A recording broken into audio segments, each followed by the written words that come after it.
Hey everybody, welcome back to the show. This is Reservations. I'm Jeremy Blair. And I'm Rain Whalen. And this is our second part of our two-part Tron episode. Yeah. Tron Legacy. Yeah, man. But before we get into it, I was gonna say Happy Halloween, but relative to this recording, Halloween's tomorrow. But when it comes out, it'll be All Souls Day. Yeah. What? All Souls Day. That's November 2nd. It's a holy day of obligation. So in the Catholic world, it's a holy day of obligation. So it's All Saints Day, then All Souls Day, and then you're done. Until fucking Thanksgiving, Christmas and shit. Advent and whatever. Oh my god. But welcome back to the Catholic podcast. Shouldn't be hosting a show like that, but but that's what Tuesday is going to be. All Souls. So happy All Souls Day. Okay. Yeah. So I was gonna say that, but I was like, you know what? By the time it comes out, it'll be pointless. But I did want to plug this just real quick. Okay. As many of you, our listeners know, you and I are big fans of not only A24, but of podcasts, obviously. I recently learned that they have their own podcast. Yes. Which I did not know. But of course, why wouldn't they? Right. And I haven't listened to the other episodes because I got an email, because I'm on their email thread, about David Lowery and Elijah Wood doing an episode together. It's so good. It is. As our Green Knight and Ghost Story episode proved, Jeremy and I are huge fans of David Lowery. Also big fans of Elijah Wood, especially how the trajectory of his career has gone post Lord of the Rings. Yeah. Not only still acting, but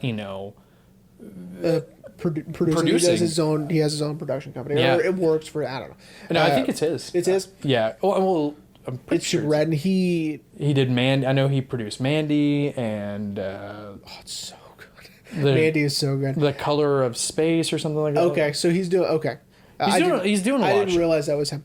I think I want to say in his Hot Ones episode, he mentions that he one loves, too. what they talk about in the podcast for a while is how much they love horror movies, and I as well. Yeah. And so that was fun to hear them talk about, like Hereditary and. I as soon as I heard them bring up Hereditary, I was like, Jeremy's gonna lose his fucking mind. I know, I was so excited. But yeah, it was a dope episode. Zach also sent it to me, and so that's when I was like, okay, I have to listen to this because everyone keeps sending it to me. Yeah, because I sent it to our group. As soon as I heard about it, I pressed play 5 minutes in. I was like, the boys got to hear this right now. Yeah. And it's great. So if you want a different conversation from movies, check out the A24 podcast. I don't think there's a way I can link it in the YouTube video anywhere. We may be able to put it in the description of the episode. Oh yeah, maybe. I already sent you the description, by the way. So. Oh, you did? I did. Yeah, I just texted it to you before we got started because I always forget to do it. So, yeah. Like last week. Well, that's fine. I chalked it up to he probably doesn't want to write one for this movie. Nope, I just forgot. But anyway, yeah. So check that out, especially that episode. Great episode. It's the newest episode. Yeah. Because it answers some questions that I was kind of big question that I had about the movie, and that was cool that the Green Knight. We should mention. Yeah, about the Green Knight. And it was a question that I was like, you know what? I'm probably just not supposed to understand, but I'm glad that they talked about it. Well, and it's funny you say that because Elijah says the same thing. I feel like I wasn't smart enough to understand. Right, and I was like, David was like, no, maybe I'm a stupid idiot because I'm a stupid dum-dum. Yeah. I'm just a stupid fucking idiot because I can't figure out what is going on in the beginning of this movie, and loved that he brought that up. Yeah. So that was really, really cool. So check that out, everyone. After you listen to us, of course. We want the attention first. I mean, I would like the attention first, but I totally understand if you want to turn us off. That's not a big deal. Well, so hang on, everyone. I loved how he freaked Elijah out when he was like, yeah, dude, as soon as we were done with this, we started pre-production for Peter Pan and Wendy, and he was like, David. But it just shows how David, how he works. Yeah, man. Projects in post now, we got to move on. We got to move on to pre-production. Yeah, which is wild. So I think he pretty much said that Peter Pan and Wendy's done. I think is what he said. Anyway, conversation for another day. That is a conversation. So, yes, as you said in the intro, this is part 2 of our Tron 2-parter, because when I decided to do this, I was like, well, we got to do both. We have to do both, especially because, as I said last week, Tron Legacy, which is the movie we're talking about, builds on a lot of things from Tron, as a sequel should, but also answers some of the unanswerable questions from the first Tron. Mm-hmm. Would you agree to that? Sure. Okay, so I gotta be honest with you. I liked this one less. fuck. I liked this one less. I was really hoping you'd be like, I really like this one more. No, I liked it less. And here's okay. So all right, let's start there. So why did you like the movie that was 30 years older? I think what it was I loved the aesthetics of the world of Tron. I loved the way it looked. I didn't mind that it looked a little shoddy. I didn't mind that it looked clunky, old, right? Yeah. I loved the way it looked. And so when we go into this world, of course, you're going to want to polish things up because it's, a different whatever. I would have loved to see Sam, right? Yes. Be pulled into 82 Tron. I would have loved to see them black and white rotoscoped. Yeah. That classic style of, the overlaying, the color and things like that. I would have loved to see that. I get this is supposed to be a blockbuster, it's supposed to be, bigger and better and, slicker and all that. Well, especially also because this is a new grid too. Right. So it had to look and feel different. Right. And I get all of that. I get all of it. I just really liked the way the other one looked. Okay, well then here, let me test this water. Okay. Do you like that pretty much all the movie is in the computer in this one? Yes, I did. But again, I was like, I wish it was the 82. Because I tracked it. The hour-and-a-half original, which is only in the computer for about an hour. Still the majority.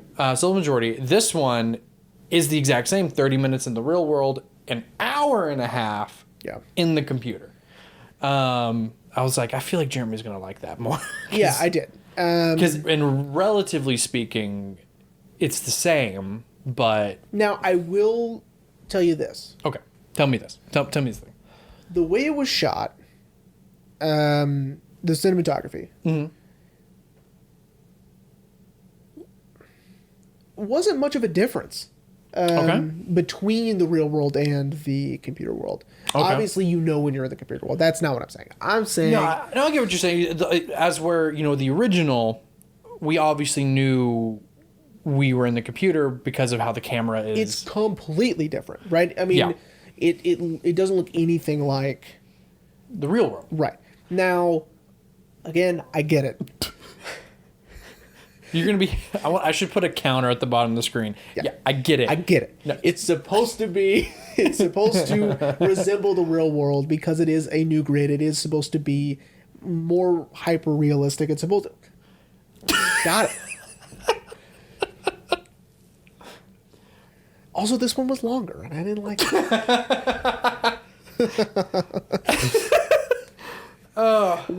Where in the first one, I was never bored in the computer world. Here, I found myself being bored. Okay. In the computer world. Well, however, I loved the cameos.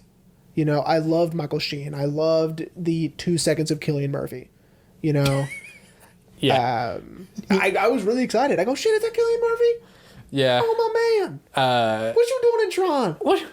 Why aren't you terrorizing Batman? Yeah, what you doing here? So I was excited that Cillian was in this one. But again, I have qualms. Okay. I have qualms. Well, okay. So let's, now that we've gotten through the qualms portion, or at least the prelude of the qualms.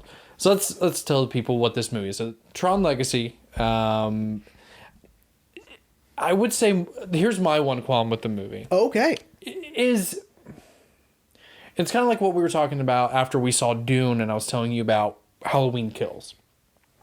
they're trying to fit too much in to make it fit.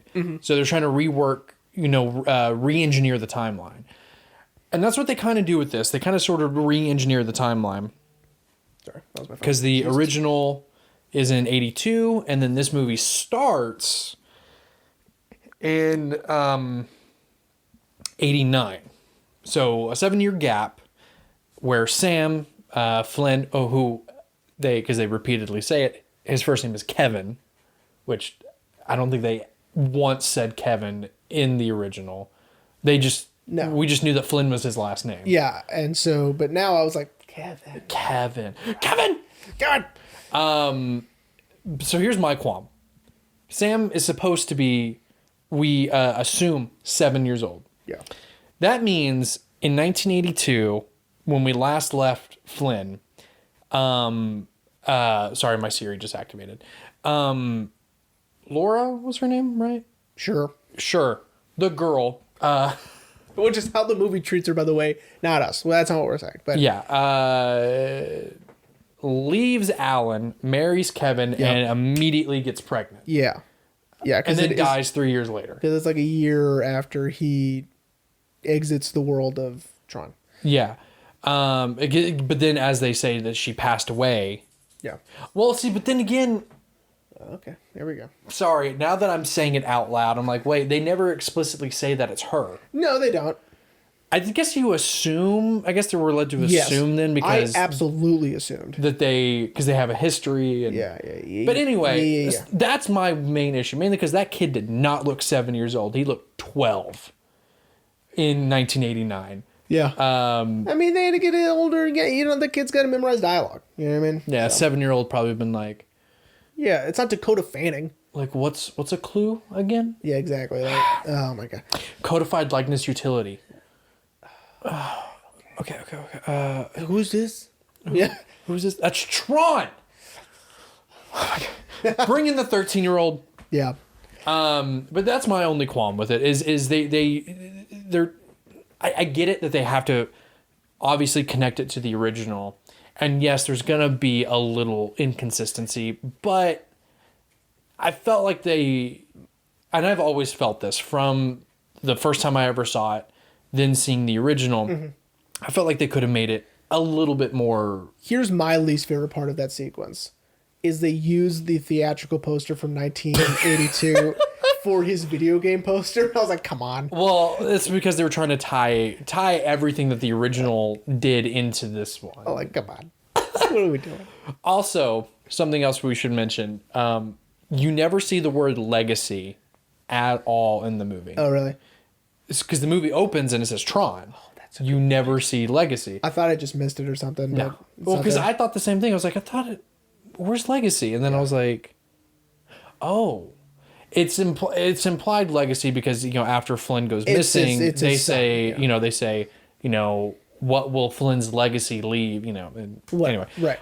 Okay, so that was my one qualm. So yes, so the movie takes place in 1989. Flynn is now, since we last left him, he's now the CEO of Incom. Well, because he was the CEO like one day after. After he got out. Yeah, the day after, like an hour later. He was CEO, and that's something else they say is that he took control of the company in 1982, which means.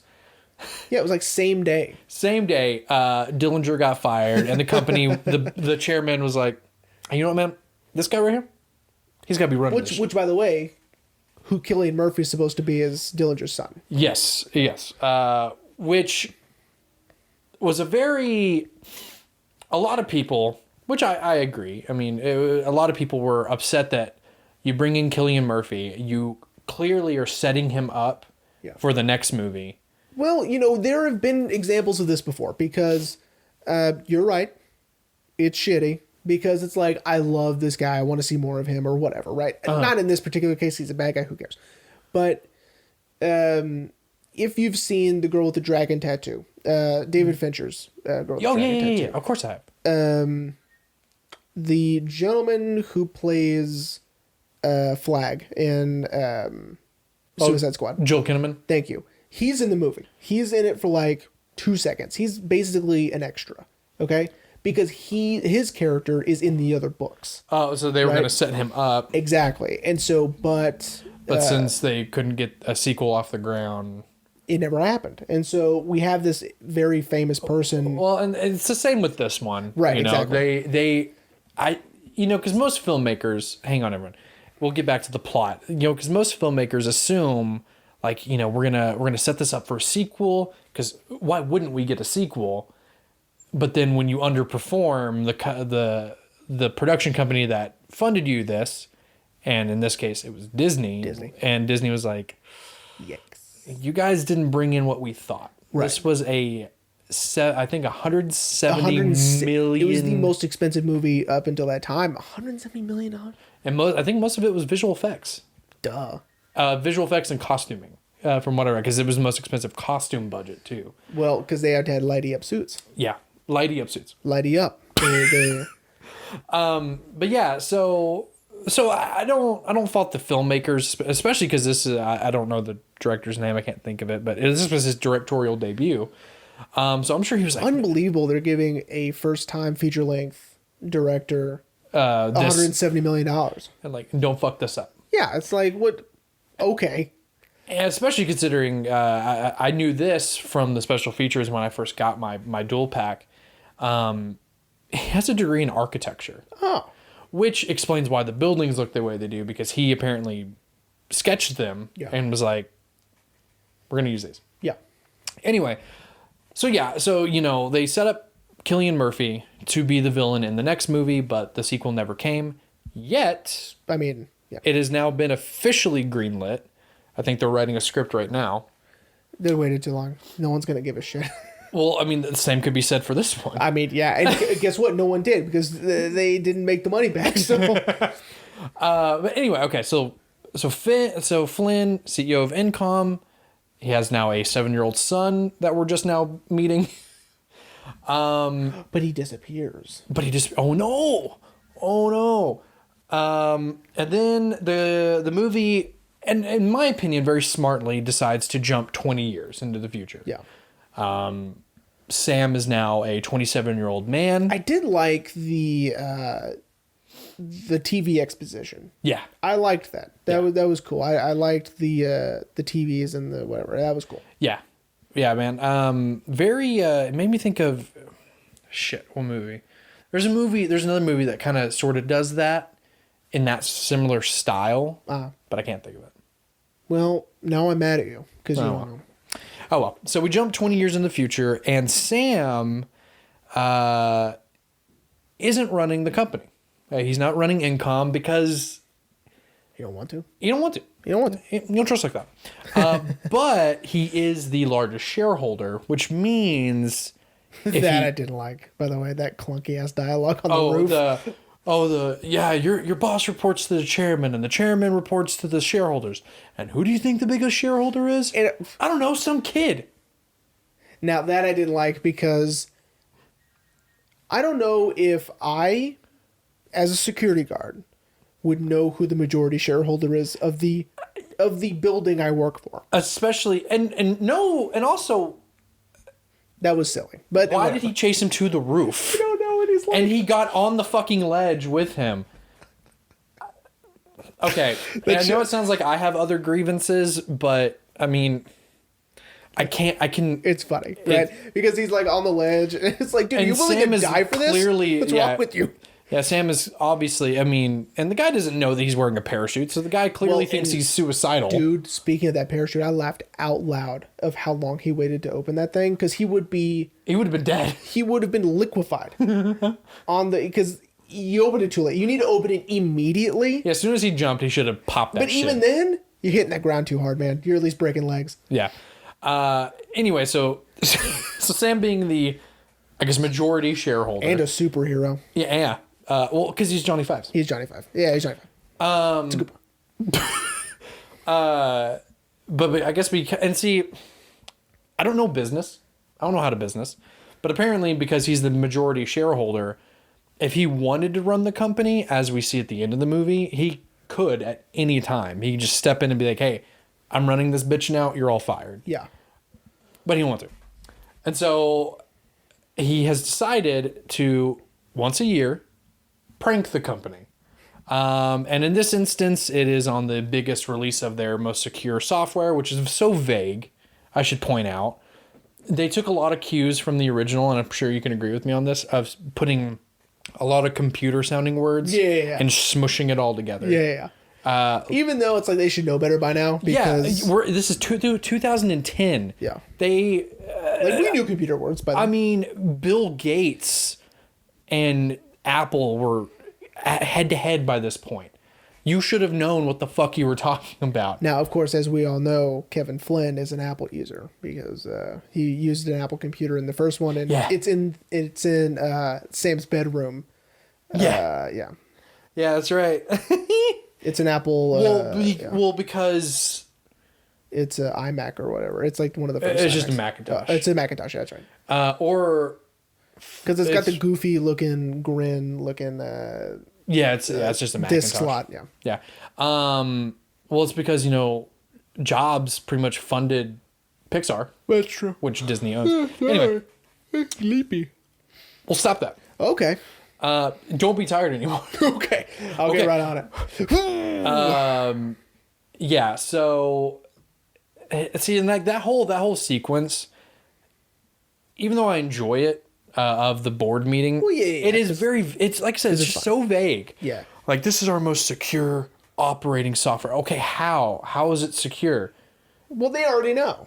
They don't need to tell. They don't need to tell the audience. It's because the writers don't know. So That's they're right. like, you know what? They already know. The audience will they already know. Yeah, the people in the room know. I love the chairman's explanation. This year we put a 12 on the box. Yeah, that I liked. Which is very indicative of modern day, like with iOS 15, minor changes, and there's just a 15 on there. Yep, we put a 15 on it. We put a 15 on it. So... but this is when we're introduced to Cillian Murphy, as we were just talking about, as Edward. See him again. As Edward Dillinger, the second or junior. After Sam's prank was to take this new secure software that they, I guess, are going to sell, and he released it for free. Yeah. And I love Cillian Murphy's whole just say it's a little gift from Incom. And then he fucks off, and we never see him for the rest of the movie. We never see him again. He died. Oh, yeah. To quote a very special episode, or Zach Morris is trash. After being embarrassed in front of the entire board, he fucking killed himself. Yeah, that's right. He killed himself. And so he killed himself. He's dead. Okay. So we really need to fast forward. So anyway, Alan shows up. Yeah. What's his face? He's there. He's a board member. And he's like, your dad paged me. Yes, I still own a pager. 2010. He said to be buried with it or whatever.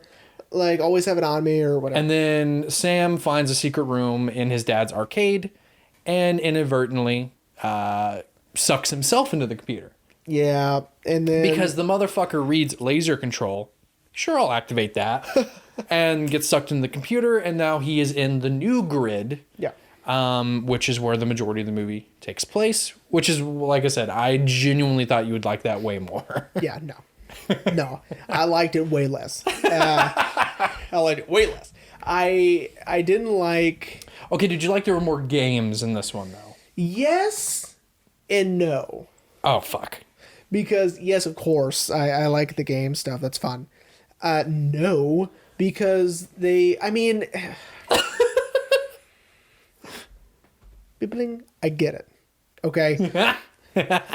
Let's say I'm gonna have to really pay attention to how many times you say this now. Because like let's say you've been playing Grand Theft Auto 3 and then you jump to 5, right?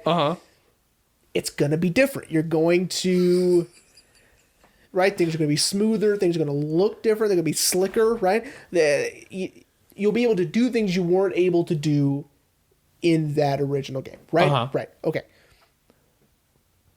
The light bikes, man, like they changed the light bikes, and what I liked about the light bikes in the first one was of how simple the game was, right?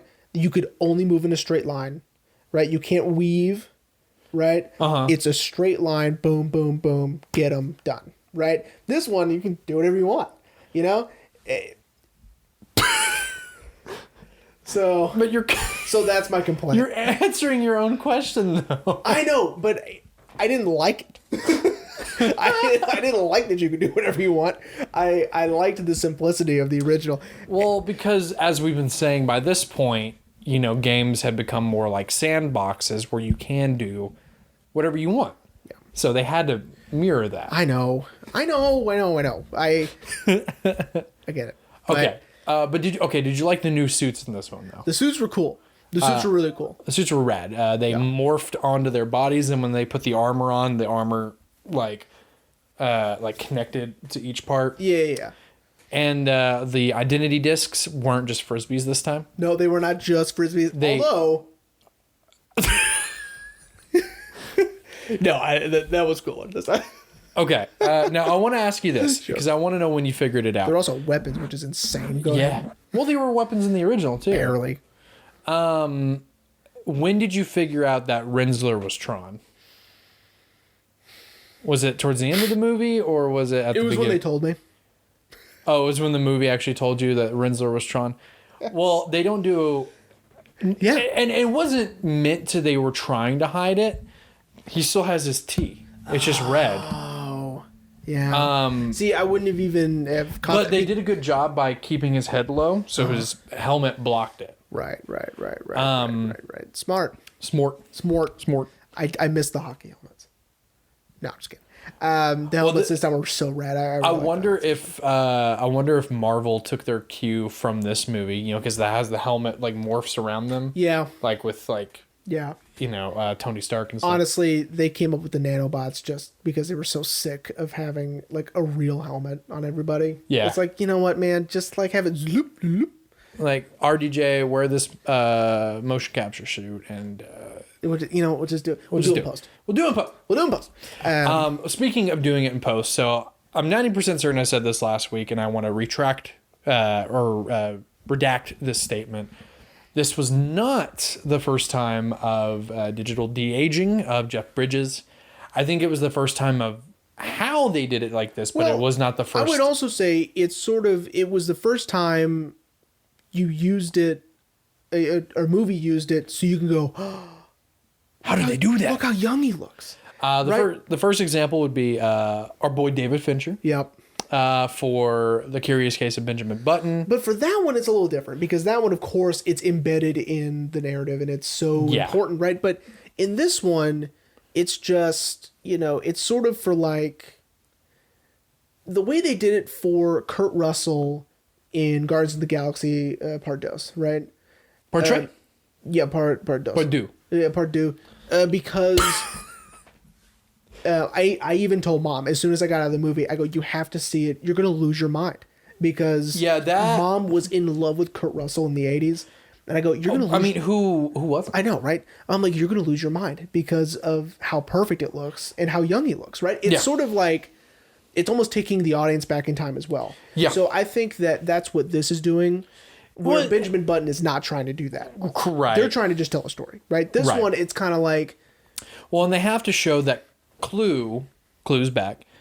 Clue is a program, and obviously programs do not age. Right. So he had to look like young Jeff Bridges. And it was a little clunky.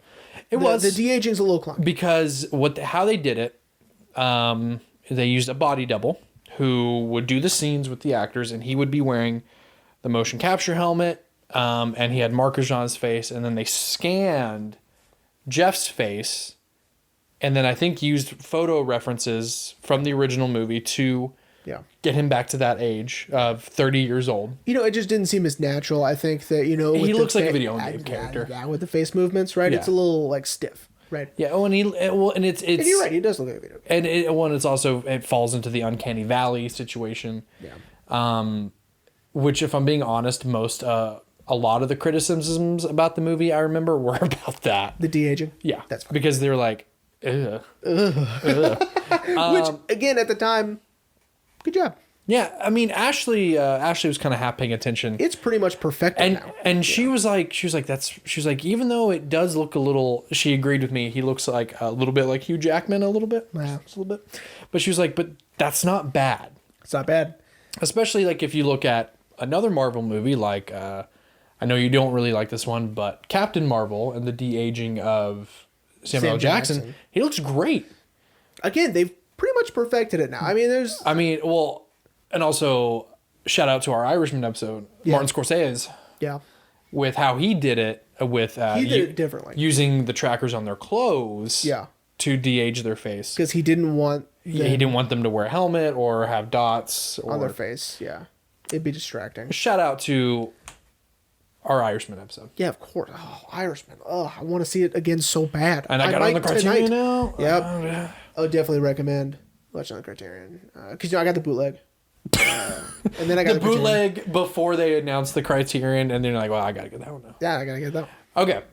So back to Tron. So yes. So Clue is running the new grid because Flynn, as we learn through flashbacks, Flynn designed this version of Clue to help him build the perfect system. Because Flynn, being sucked into the digital world, he realized this is the next step in human evolution, human life living in a digital world, and it needs to be perfect. Yeah. But what he didn't account for were two things.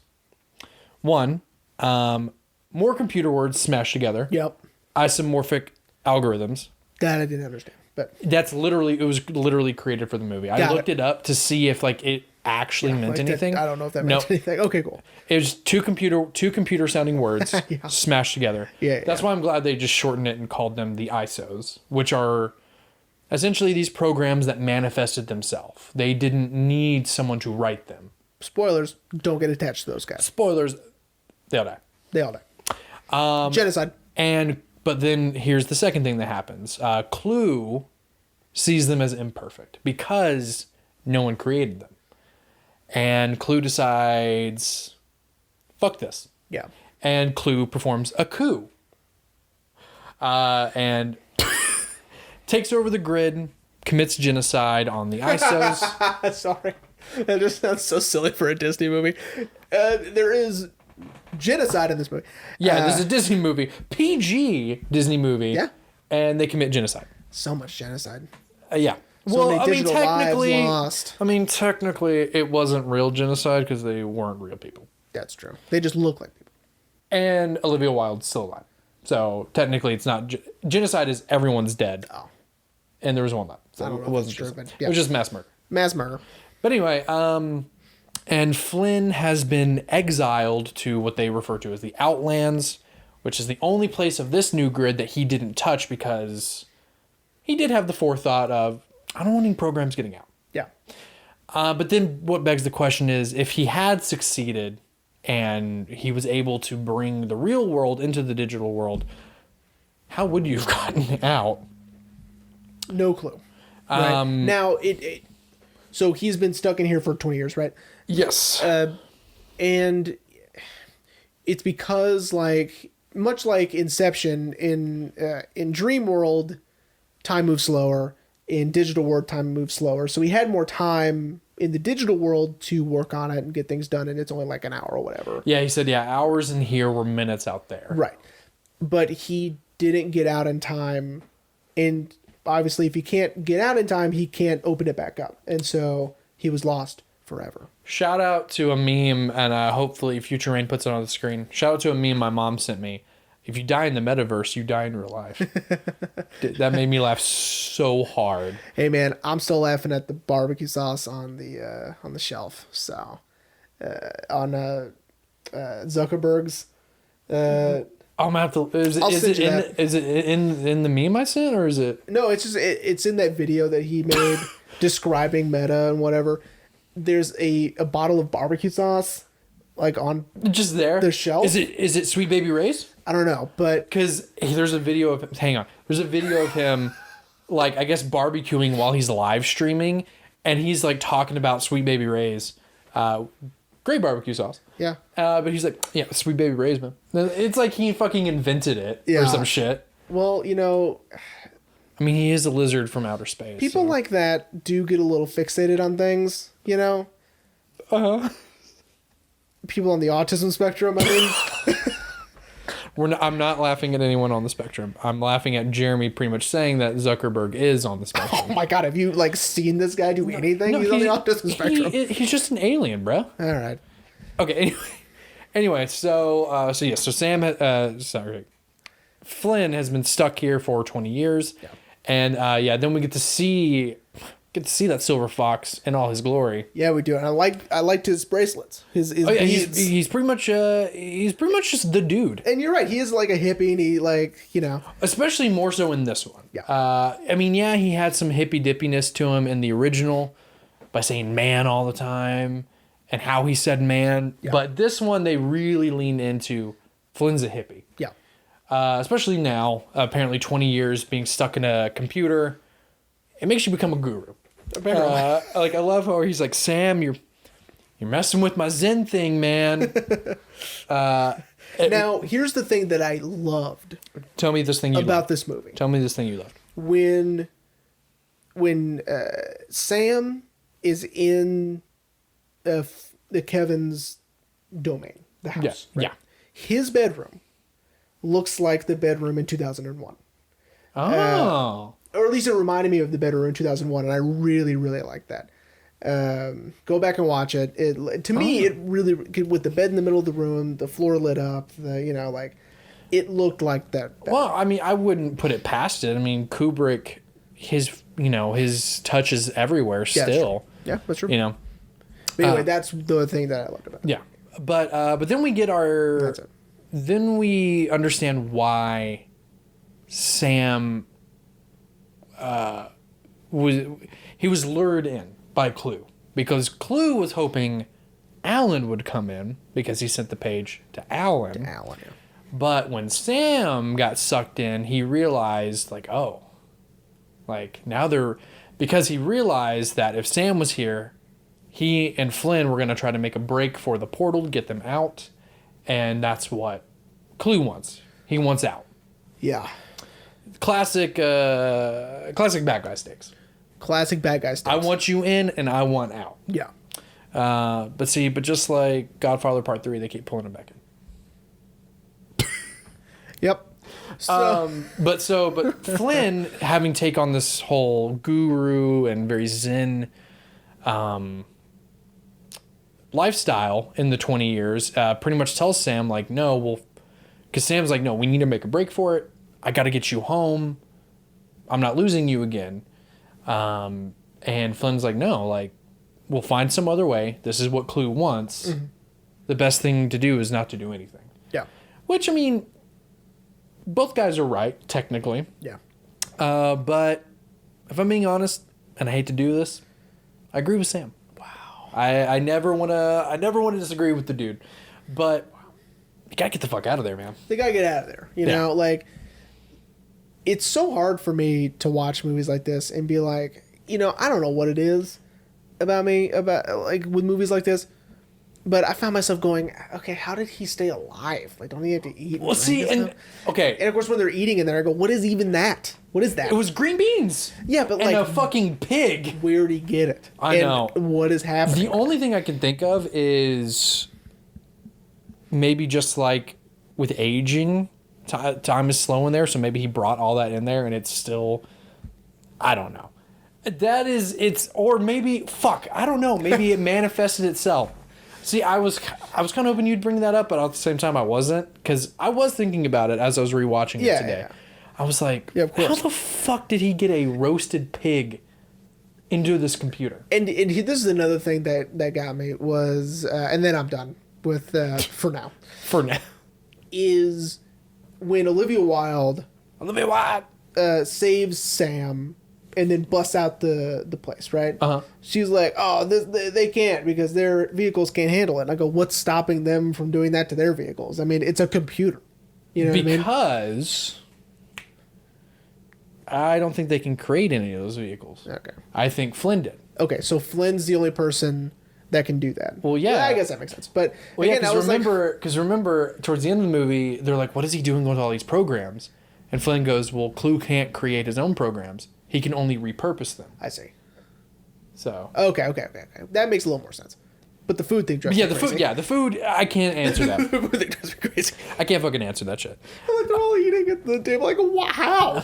Because I see, and I distinctly remember it What do you being. go to Costco? Do a Costco run? I distinctly remember it being mush. Like I feel like the first time I saw it, they were just eating mush, or maybe I wasn't paying attention. I don't know. Yeah, you weren't paying attention. But Sam's like, Dad, I love you, but if I can get out, I can help you. And this is when we meet Michael Sheen's character, which I, honest to God, think they just told him to do whatever he wanted. Yeah, it's like, hey, we want to get Michael Sheen on set. It's like, well, do you see what he's wearing? Why don't we just like put him in the movie? He already fit. Like, I feel like he was already wearing that.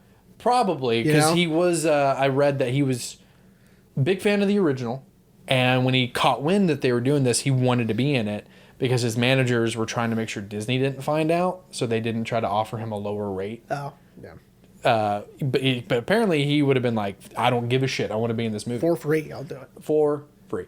But yeah, because his character Zeus or Castor, Yeah. it's just he's just all over the place. I know. He's cracked up the entire.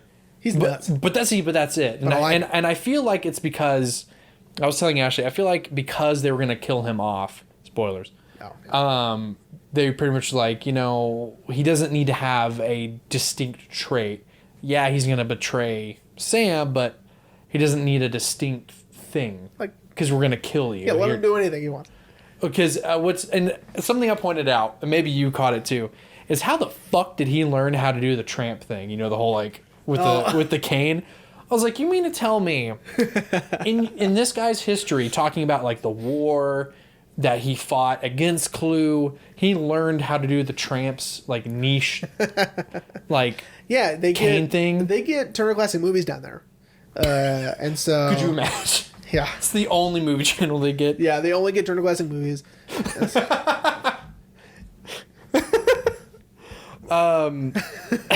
So anyway, but at this party that Sam meets Castor, I just want to point out, my robot dads are there. Daft Punk. Daft Punk is there. Which they also big fans of the original. Yeah. The director said that when he met to interview them to score it, he felt like he was being interviewed because apparently they were like, okay, well, what about this? What about this? What about this? Are you going to keep the spirit of the original? And he was just like, oh my god. oh my god. Which, if you haven't figured out already, the soundtrack is the reason why I wanted to talk about this movie. Daft Punk. Which I'm going to save that for a little bit. Okay. But yeah, so then Castor betrays Sam, and we're yada yada through a lot of stuff. That's fine. And then because the whole point of this is if Clue gets Flynn's identity disc, then he's got his way out. It's the master key, essentially. Yeah. But evil is thwarted. Flynn dies. And Sam gets out with Cora, Olivia Wilde, who is an ISO. And they for sure fuck. Ashley was like, dude, what are you doing? That's a robot. I was like, no, it's a program. And she's like, same thing. You know what? Yeah, kind of the same thing. I agree with that. So, like, that's another question I had was, what is going on with this physical manifestation of this program? The fact that she actually came out of the computer. Looking like Olivia Wilde. Yeah, that's wild to me. That's what? That's Olivia Wilde? Thank you. Could you imagine if they're like, hey, you look a lot like Olivia Wilde? Oh my god, that'd be so funny. Like that fucking Ocean's 12 thing. You look a lot like Julia Roberts. Yeah, exactly. I do? As said by Julia Roberts. The best. Movie's still great. I don't know. 13 was better. Yeah. Anyway, that's the movie. So, did you watch the short film that they made? No. Okay, No, I so did not. there is a little bit more to the story of Tron Legacy. What? They made a 10-minute short film called Tron the Next Day.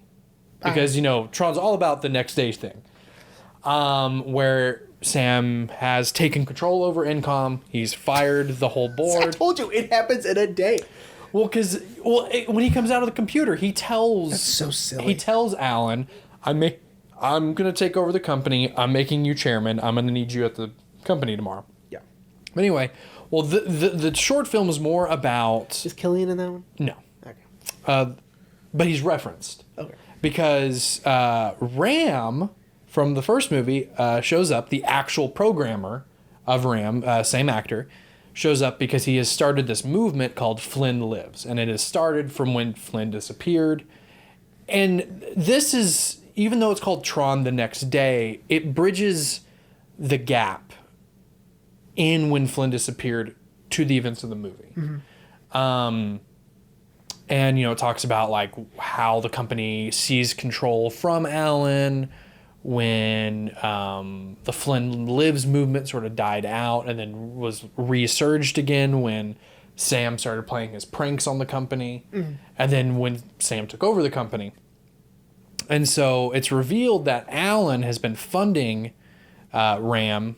I don't know the actual character's name, but he's been funding him for the Flynn Lives movement because they both believe that Flynn was still alive and is still alive. Oh. But Alan's like, I think it's time we put the Flynn Lives movement to bed because now that I'm chairman, I want you back at Incom. Mm-hmm. We've got control of our company. And this is where there were referenced about Killian, because Ram says like, well, what about Dillinger? He's like, Dillinger earned his place. The kid stays. Implying that that's how they were going to set him up more in the next one. And then it ends with Sam showing up at the company, and reporters are like, Sam, like, what do you have to say?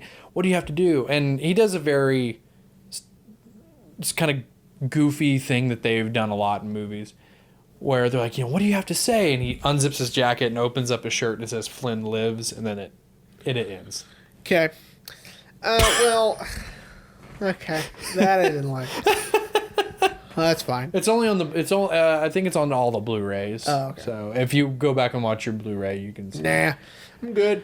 It's interesting because it answers some other questions. Right. But Right. But implying that Flynn is still alive after like, and Ashley called it when Flynn's telling Sam like how, everything perfect was right in front of me. She was like, oh my God, he's gonna die, isn't he? I was like, I mean, maybe. I don't know. I mean, he explodes. He does explode. He explodes. My man rebooted the system. Okay. Yeah, he exploded like big time because like he like absorbed Clue and then exploded. Well, because also through Expedition, because Sam says like, why doesn't he just destroy Clue? And Cora says, well, if he were to destroy Clue, he would have to reintegrate with him. And neither one of them it would destroy them both. Oh, here's what's really funny about that. I don't remember that at all. I don't know what they say at all. And I watched this movie yesterday. Oh, man. Okay. So the real reason why I wanted to talk about this movie, the soundtrack. Yeah. I don't think I've made it clear. And most people don't know, I am a big fan of Daft Punk. I have their album Discovery on vinyl. I'm about to try to get their other ones because I like electronic music, but how they do it, I love it. Just because. Cool. I've never heard of it. I'm just kidding. Oh my God, I was like, wait, what?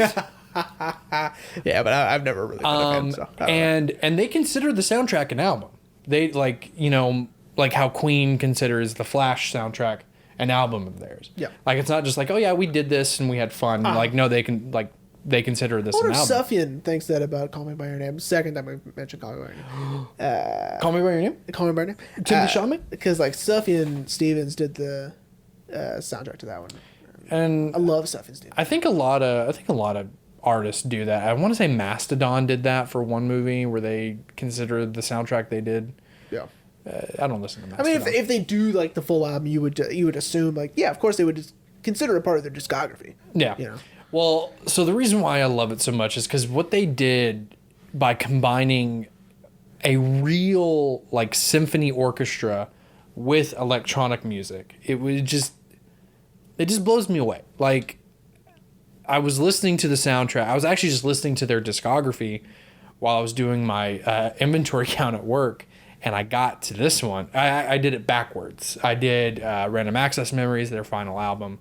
And then I went to this one, and I was just like, man, fuck, I forgot how good this is. Yeah. Because it's tight. It's tight. Gotta be. Especially that they play one of two of the songs in the actual movie. And I just loved it, bro. Yeah.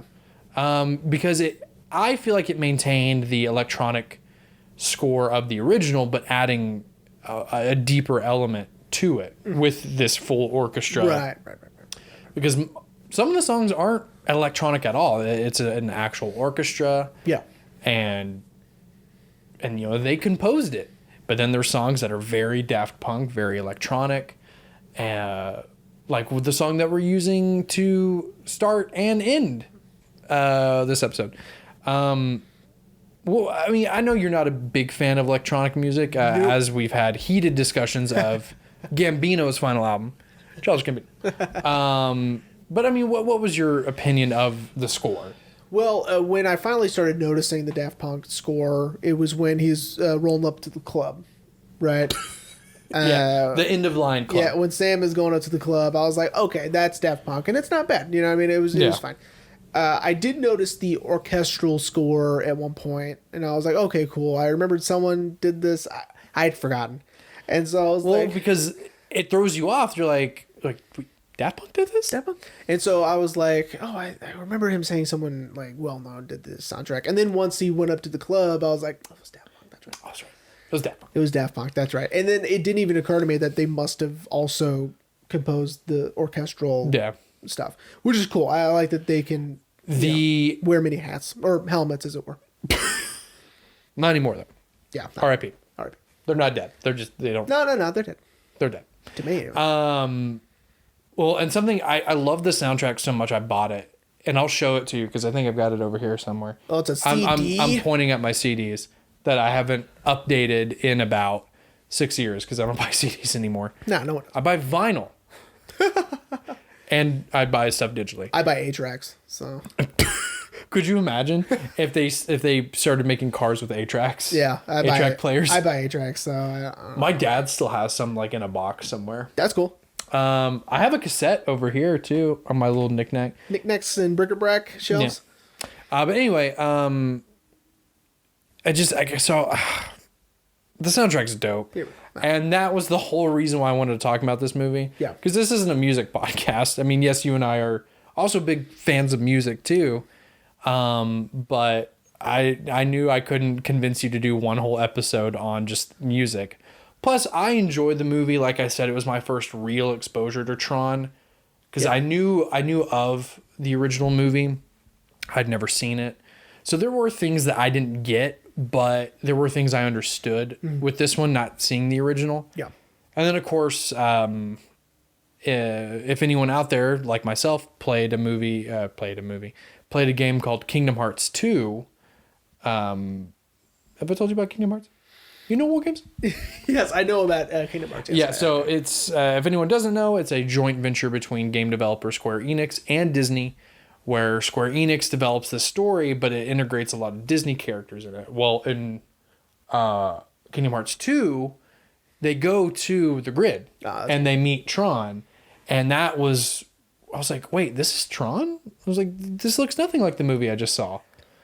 And so I was like, so I got really obsessed with it. And then my dad, as a gift, bought me the 2-pack on Blu-ray. And I was like, all right, I'm going to watch the original. A lot of discs in that thing. I looked at it. Yeah, there's a 3D Blu-ray because this one 3D was a big thing. Big thing. Regular Blu-ray of Tron, digital copy when digital copies were actually a physical thing that you had to pop into your computer. Yep. Before you could just redeem the code. And then I think there's like a special features disc. There's a lot of discs in there. There's a lot. There's like 6 or whatever. There's a lot. There's a lot. In a container that's only this thin. I know. It's heavy. It's but yeah, and then I watched the original and I dug it. I do enjoy. Opposite of you, I do enjoy this one more. Okay, that's fine. But I think it's because it is nostalgic for me, considering this was the first one I saw of the two. Mm-hmm. And yes, there is a third one on the way. They officially greenlit it, and I just think they're working on the script right now. They are hoping to get Olivia Wilde and the actor who plays Sam back. And that would be dope, because I'd love to see what they do next. Yeah. Like maybe they go on a scavenger hunt through computers like Timmy Turner does, trying to get that email back. Because isn't it the whole point? Yeah, because he sent it to Trixie and didn't realize, and like it wasn't like the correct one or something like that. Something I don't remember, but it was like, "Hey, yo, girl, let me see. Show me what that thing do." Show me what that thing do. And then he was like, "Oh no, I gotta go into the computer now." Yeah, exactly. I'm trying to think if there's Anything we missed? Any Well, because I mentioned the 2001 thing. I mentioned, wishing that he was pulled into the 82 one, which would have been really cool, I think, to do, go back to the black and white rotoscope thing. Yeah. That would have been tight if this movie made in 2010 used rotoscoping. That would have been really cool, but I think what Disney was thinking when they decided to do this was like, we got to make it bigger. We got to make it better. Not impossible, by the way, to do rotoscoping these days. There's I'm trying to think. It was an Amazon original show miniseries with Bob Odenkirk. He's in it. Called Undone or something. Yeah, and it was amazing. Isn't it the girl with Alita Battle Angel? Yes, it's completely rotoscoped and yeah, I know the one you're talking about. So good. Well, didn't they do rotoscoping on a Scanner Darkly? Well, yeah, but that was before that. That was before 2010. So. Was it really? Yeah. That was like 06. Isn't that also David Fincher? No, that's Richard Linklater. That's right. Of course, it's Linklater. Yeah, Linklater, man. We will do a Linklater movie, just to let everyone know. For sure, not next week, but yeah. Actually, it is. I do have one on the list for this season. Well, I eventually want to watch the Before trilogy, and it's not going to be a Scanner Darkly. So, but I do have a Linklater on the list for my Strange films. So we're gonna have to for sure do like an anniversary episode of Dazed and Confused, though. Sure. I gotta figure out when. But not next week. It's my pick next week. Yeah, I get to choose. I know. Well, I can't think of any oops I forgot. So I can't either. So Jeremy, are you ready to wrap up? I am. And again, I didn't like this one as much. It was still fine. I didn't hate it. No. Will I watch it again? Doubtful. But I will watch the first one again. Did Haley watch this one with you or no? No, she fell asleep almost immediately. Was she like, oh, there's computers in it? No, okay. I watched it late. It was late last night, so she fell asleep. Could you imagine if that like hey, you want to watch this movie thing? Oh yeah, sure. What's in it? Oh, it's about computers. No, I'm going to bed. Yeah, I go sleep now. Yeah, I sleep. I sleep. Well, I mean, I'm not gonna lie. I am just a little disappointed you didn't like this one more, because I understand. I for sure the whole time I was watching it, I was even telling Ashley, I was like, I think he's really gonna like this one. Yeah. I think he's gonna like this one more. And she was like, why do you think that? I was like, well, the thing he really liked about the original is that he wanted them in the computer longer, and they're in the computer longer in this one. And I was like, there was more games, and the style is a little different. And I was like, I think you'll really like this. Yeah. But I mean, you know what? I've also made you watch movies. I've also made you watch movies that you flat out told me from the get-go, I will not like this, and you didn't. Yeah. So no, but this one, I didn't hate it. It was fine. You're just indifferent. Yeah, that's a good one. Yes, I have no feelings one way or the other. Who knows? Maybe in 5 years I can convince you to rewatch it. Yeah, maybe. And then you'd be like, you know what? Now I like it. Yeah, you know what? Relative to the third one, yes, I like it more. Oh yeah, for sure. Like once the third one comes out, if I see it. Or what would you do if the third one comes out and you're like, fuck, I really like this one. Yeah, well, they're gonna black and white rotoscope it. No, they're gonna get so fucking cool. They're gonna get fucking David Fincher to do it. Yeah. And he's gonna be like, what the fuck? Then I would watch it if it was David Fincher. Could you imagine David Fincher's Tron. Could you imagine if fucking Disney hired Fincher to do anything? All right, Fincher, we want you to recreate. What's one of the ones they haven't? We want you to recreate. No, they've already done Sleeping Beauty. Oh, Chitty Chitty Bang Bang. I was gonna say one, but I don't feel like getting canceled, so I'm gonna tell you off mic when nothing is recording. Cool. He was gonna say Song of the South. Anyway, let's go. Actually, yeah.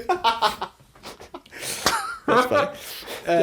David Fincher versus Song of the South. Yeah. So that'd be cool. Okay, well, again, I understand. I get it. But you know what? Did you enjoy these 2 episodes? I did. Okay. I did. Well, with the first one with especially. Bridges, it's always a good time. Yeah. I mean, you can, like I said in... a lot of Jeff Bridges this season. Yeah. Yeah. Yeah. All Jeff Bridges. We're just going to do... next season, it's all Jeff Bridges. We're going to do Crazy Heart. We're going to do Iron Man. Last Picture Show. Oh, hell yeah. Yeah, hell yeah. Hell yeah. All right, buddy. What are we talking about next week? So... And I've already asked you some questions, but I wanted to be surprised. And honestly, I don't know if you're going to like this one or not. Well... because, I'm leaning into the strange films, Fuck. And... I'm worried. I'm scared. We did Requiem already. Oh, God. Which I loved. Yeah, right? yeah. You loved. I did love it, which I recently learned that Emily does not like it. Yeah. Which is a little disappointing. It's fine. But it's okay. I get it. It's not for everyone. And so... Double-sided dildo, not for everyone. When I saw this, I went with my dad because he wanted to go. He was like, I want to get out of the house. Let's go to the movies. And I was already going with Kale. And I was like, all right, we're going to go see this movie. Okay. Oh, fuck. Haven't seen God. I'm so scared. I said, listen, man, I haven't seen it. All right. I'm so scared. And when the movie was over, Dad waited until people left the theater. And he turns to me and goes, what the fuck was that? What the fuck was that? He was a little upset. And next week we're talking about Mother. Fuck! No! God damn it. Yeah. I love this movie. I think it's great. Oh, fuck. I know why people don't like it, but I have actively avoided this movie. Amazing. But it's not on my never list. Yeah. Not because I was open to watching it. I was actually hoping that it would never come up. Yeah. Fuck. Yeah. So next week we're talking about Mother. It's... Listen, I'm excited. Oh, God. I mean, and I know what happens in the film. Okay, cool. So I haven't seen it, but I know what happens. I think seeing it's going to be a little different than just, hearing about it. Because it's uncomfortable to watch. And in the beginning and in the middle, it is just uncomfortable. It's uncomfortable to watch because it's awkward. But then once it ramps up, and you're like, holy shit. Well, look, I get it. I understand the point. We keep saying that a lot. That counter's going way up. I know, dude. I'm going to have, I'm going to have so much fun keeping track of that. But look, I get it. I get the metaphor, and I don't want to say it yet because I want people who haven't seen it when we do it next week to be surprised. But I get the metaphor, but... Can I be honest with you? The metaphor to me is sort of secondary, and it's a little pretentious. This is obviously, yeah, it's super pretentious. I think the movie itself is pretentious, but and that's saying something because you love Aronofsky. I do. He can be pretentious sometimes, but I remember I was listening to because one of my favorite podcasts, Enter the Void, did this as an episode, and they had a guest on, and she was saying that she went to a screening that Aronofsky was hosting, and he opened with, "I'm sorry for what I'm about to do to you," with this movie. And I was like, that's pretentious, right? It's don't just assume, right? Don't be like, oh, I've made the most upsetting film in years. Fuck you. To me, it was more of, I loved the pacing, I loved the ambiguity, I loved the getting to dive into it and get to piece together what's going on and retroactively going, okay, that's what that was, that's who that was. They represent this, that represents that, right? There's a few things that I don't agree with in terms of representation and metaphor and things like that in there. But again, I just love how fucking crazy it gets at the end. I think that, it's entertaining and it's weird as shit. And that's my go-tos. So, and you know what? And I'm not going to complain because I have told you the two nevers that you and I have not mentioned those. And and you know what? And I'm going to let it slide because I know you next week we're doing Silo. Fuck that.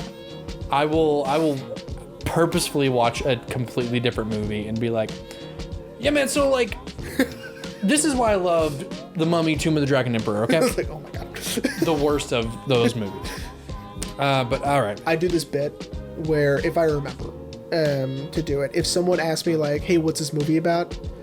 if I remember, I will give them the synopsis to Cruel Intentions. Okay, so it's Ryan Phillippe, it's Sarah Michelle Gellar. They're like, wait, I thought this had Steve Martin in it. Yeah.